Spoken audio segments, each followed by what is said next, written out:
ఒకవేళ ఏ మనిషికైనా అంత మమత నీ మీద కలిగింది, ఏ మనిషి అయినా అంత మమత నీకు చూపించాడంటే అది కూడా ఆయన కృపతోనే. ఆ మనిషికి నీ మీద ఆ మమత పుట్టించి, నీ మీద ఆ దయ పుట్టించి, నీకంత సాయం అవతలి వాళ్ళు చేసే పరిస్థితి ఉందంటే అలా చేపిచ్చిన వాడు మరుగునున్నాడు.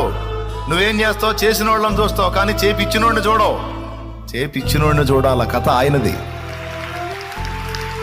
సహాయకుడు ఆయన, నీ మీద మమత పుట్టించేది ఆయన, దయ పుట్టించేది ఆయన, కనికరం పుట్టించేది ఆయన, నిన్ను బాగు చేసేది ఆయన, బ్రతికించేది ఆయన. నాకు భలే సమస్య వచ్చిందన్న మా అన్నయ్య సడన్గా వచ్చి భలే ఆలోచన చెప్పాడు నాకు. అసలు భలే ఐడియా చెప్పాడు మా అన్నయ్య. నీ బొంద మిన్నాయకు అంత తెలివి లేదు. మిన్నాయకు ఐడియా ఇచ్చి పంపించింది పెద్ద అన్నయ్య. దేవునికి స్తోత్రం.